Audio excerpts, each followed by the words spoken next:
Hello students, कैसे हैं आप सब। मैं उम्मीद करती हूँ कि आप सब बिल्कुल ठीक होंगे। आज मैं फिर से आपका स्वागत करती हूँ अपनी वीडियो में नए टॉपिक के साथ। नया टॉपिक तो नहीं कहूँगी, लेकिन उस जो मैंने पिछली वीडियो में जो टॉपिक बताया था उसी को मैं आगे ले जाते हुए स्टार्ट कर रही हूँ आज की वीडियो। आज की वीडियो में मैं आपको एप्लीकेशंस ऑफ इलेक्ट्रोकेमिकल सीरीज के बारे में बताऊंगी। मैंने आपको इलेक्ट्रोकेमिकल सीरीज बताई थी।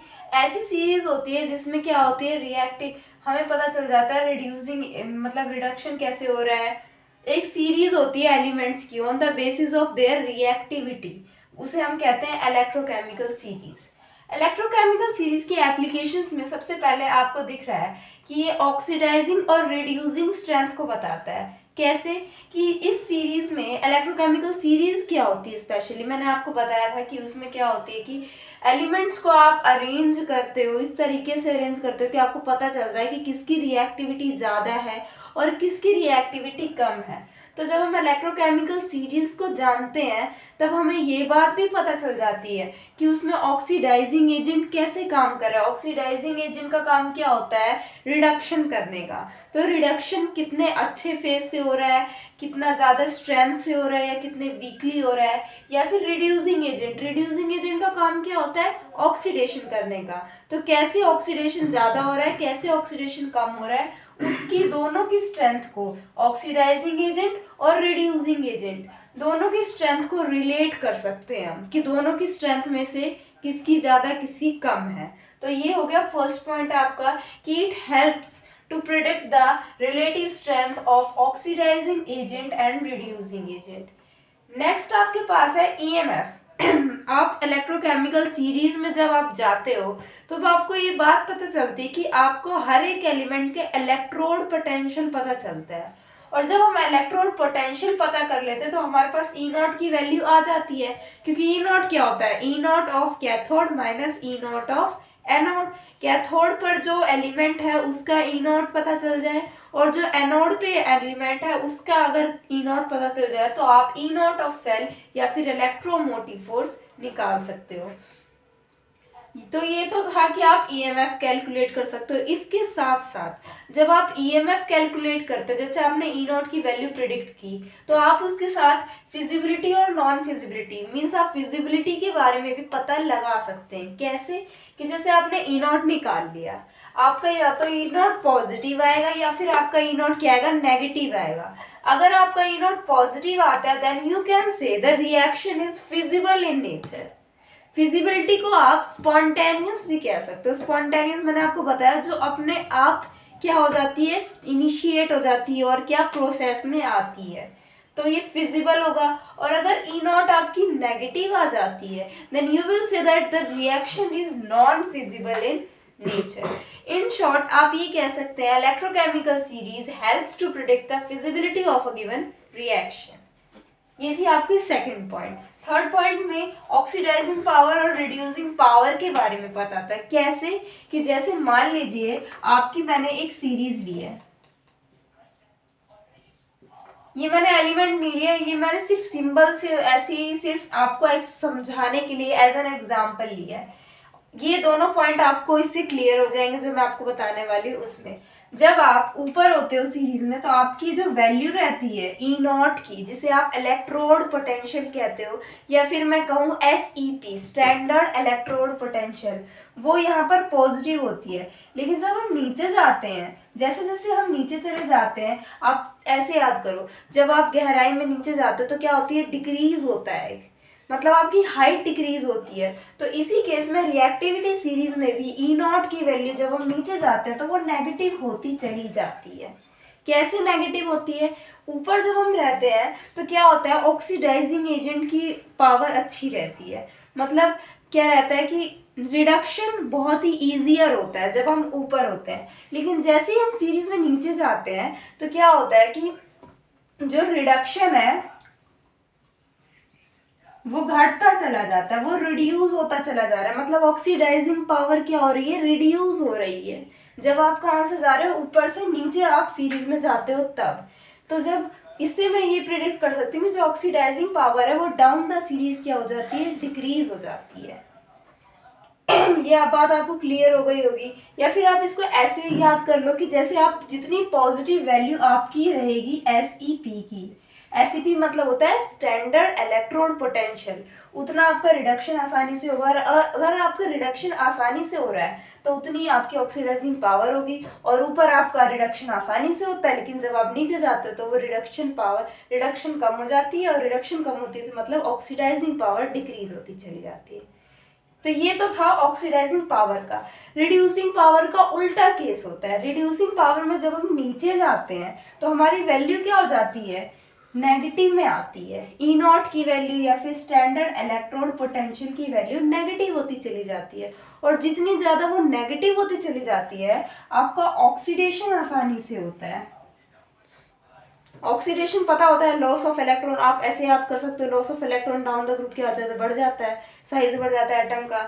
सारी ऐसे ही बातें होती है। जैसे डाउन द सीरीज जब जाती तो उतनी ही नेगेटिव उसकी स्टैंडर्ड इलेक्ट्रोड पोटेंशियल हो जाती है, और जितनी नेगेटिव उतनी ही ऑक्सीडेशन आसानी से। और अगर ऑक्सीडेशन आसानी से हो रहा है तो रिड्यूसिंग पावर क्या हो जाएगी, इंक्रीज।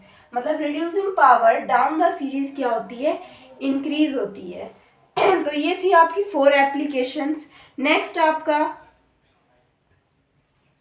नेक्स्ट एप्लीकेशन आपके पास आती है कि इलेक्ट्रोकेमिकल सीरीज आपको मेटल्स की रिएक्टिविटी के बारे में भी एक्सप्लेन करता है। कैसे, जैसे कि मैंने आपको बताया था सीरीज, वैसे ही आप फिर से देख सकते हो।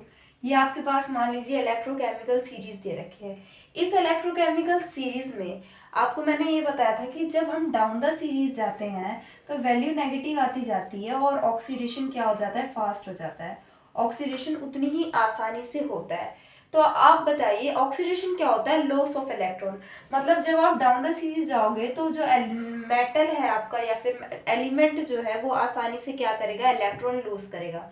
अगर वो इलेक्ट्रॉन लॉस आसानी से करेगा, डाउन द सीरीज लॉस करने की जो उसकी कैपेबिलिटी है इलेक्ट्रॉन को, वो उसकी बढ़ रही है। मतलब क्या है कि मेटल क्या बन रहा है, रिएक्टिव बन रहा है। मतलब आप ये भी कह सकते हो कि down the electrochemical series reactivity क्या हो जाती है, मेटल की रिएक्टिविटी इंक्रीजेस, मेटल की रिएक्टिविटी इंक्रीज हो जाती है।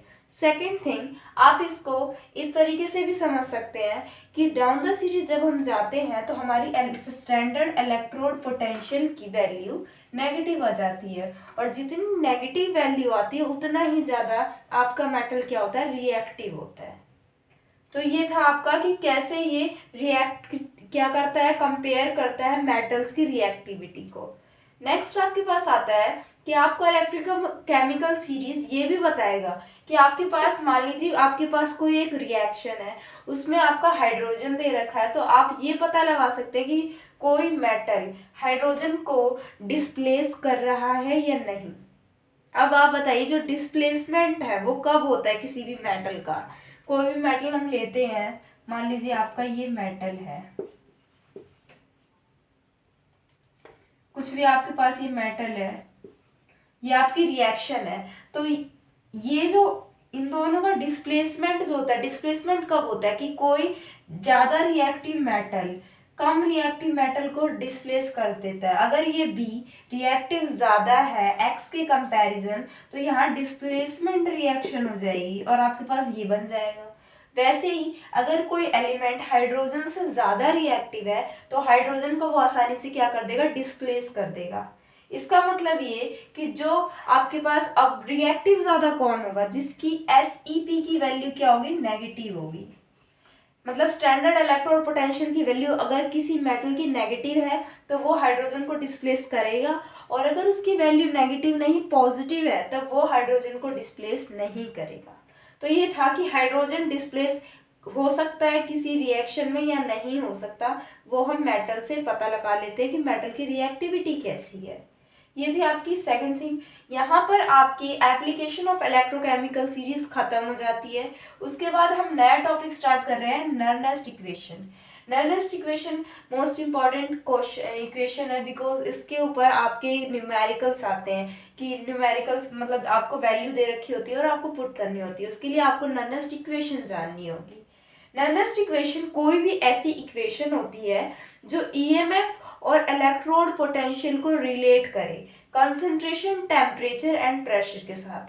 या in other words we can say Nernst equation relates the EMF and electrode potential value with the concentration, pressure and temperature of the reaction.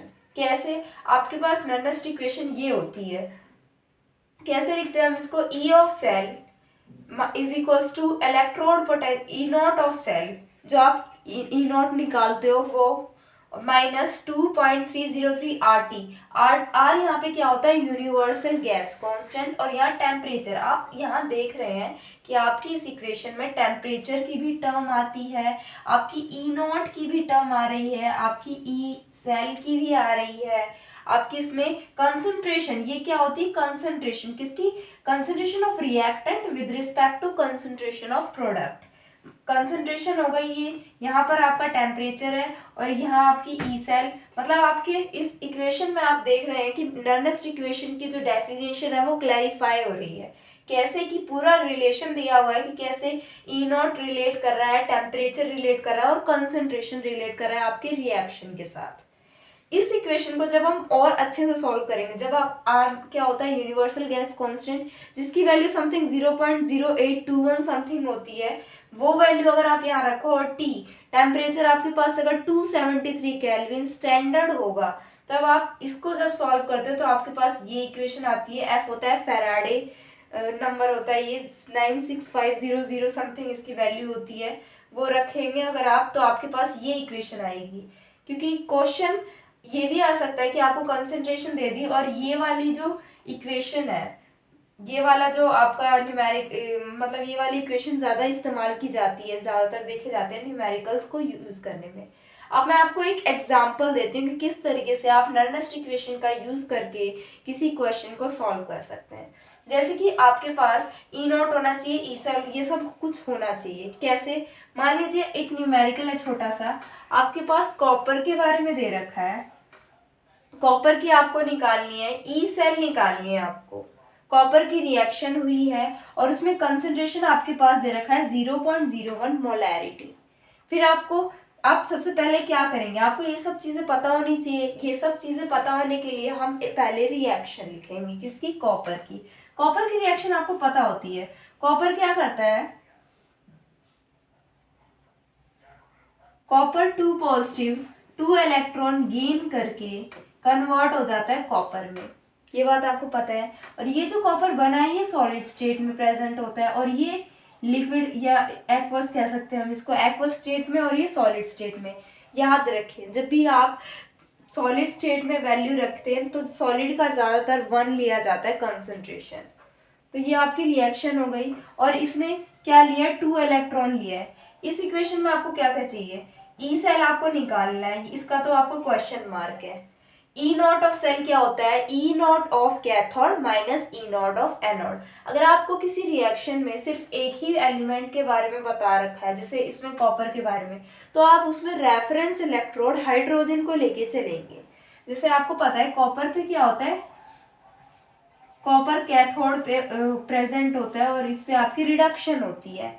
तो आप ई नॉट ऑफ सेल क्या लिखते हैं? आप लिखते हैं E naught of cathode minus E naught of anode, ये लिखते हैं।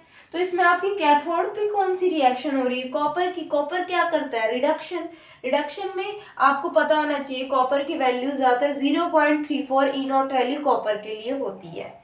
वो बात आप याद रख सकते हैं या फिर आपको क्वेश्चन में गिवन भी होगा, याद रखेंगे तो आपके लिए ज़्यादा अच्छा होगा। कॉपर की ई नॉट वैल्यू 0.3 ये होती है और हम ई नॉट ऑफ एनोड किसको ले रहे हैं? हम एनोड की रोड हम यहाँ पर हाइड्रोजन को कंसीडर कर रहे हैं, because here hydrogen is the reference electrode. Hydrogen का ई नॉट हम क्या लेते थे? आपने SHE में पढ़ा था तो उसमें क्या करा था हमने? 0 लेते थे हम। तो यहाँ क्या आ गया आपका? ई नॉट ऑफ सेल 0.34 आ गया। उसके बाद आपको क्या चाहिए? ये इक्वेशन ये आप सॉल्व कर सकते हैं। यहाँ मैं रख रही हूँ value. E cell is equals to क्या आएगा? ई नॉट क्या निकाला आपने? 0.34 माइनस 0.059/2 आपका एज इट इज रहेगा। एज इट इज 2 आप यहाँ ऐसे अगर यहाँ रखना चाहते हैं तो इसमें भी रख के देख सकते हैं, कॉम्प्लिकेशन ज़्यादा बढ़ जाती है, लेकिन उस केस में यहाँ पर आप NF रख लें तो ज़्यादा बेटर होगा, NF या N रख लें, N क्या होता है? N होता है नंबर ऑफ इलेक्ट्रॉन लॉस और gain during a particular reaction. इस रिएक्शन में आप देख रहे हैं कितने इलेक्ट्रॉन लॉस हो रहे हैं, मतलब गेन कितने हो रहे हैं, 2 इलेक्ट्रॉन। तो यहाँ पर आपकी N की वैल्यू क्या हो जाएगी, 2 हो जाएगी। तो मैंने यहाँ 2 रखा है, इसलिए यहाँ पर N आता। N मतलब नंबर, क्योंकि हम अलग अलग रिएक्शन के लिए करेंगे तो उसमें नंबर ऑफ इलेक्ट्रॉन लॉस और गेन क्या होगा आपका, डिफरेंट होगा। तो ये यहाँ तक हो गया। उसके बाद लोग, ए क्या होता है आपका, प्रोडक्ट की कंसेंट्रेशन। प्रोडक्ट आपका क्या बना था, यहाँ पर Cu बना था, जो कि सॉलिड स्टेट में प्रेजेंट है। और जो सॉलिड स्टेट में प्रेजेंट होता है उसकी कंसेंट्रेशन हम क्या कंसीडर करते हैं, 1। हमेशा ये बात याद रखें।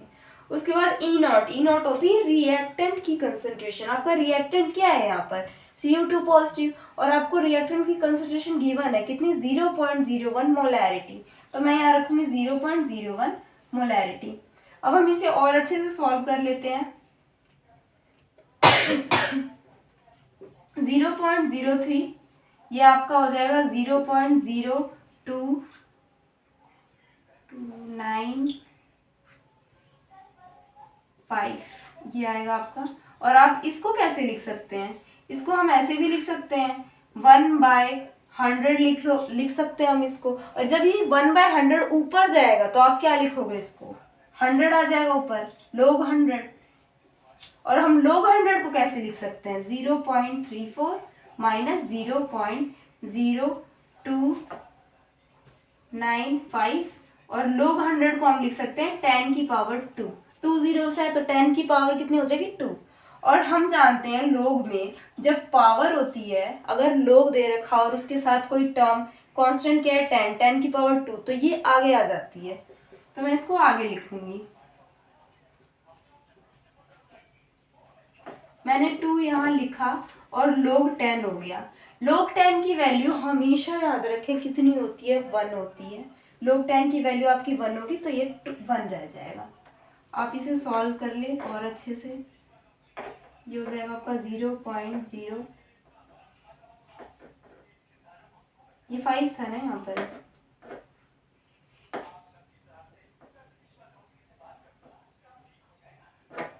ये यहाँ पे आप इसको सॉल्व कर लीजिएगा।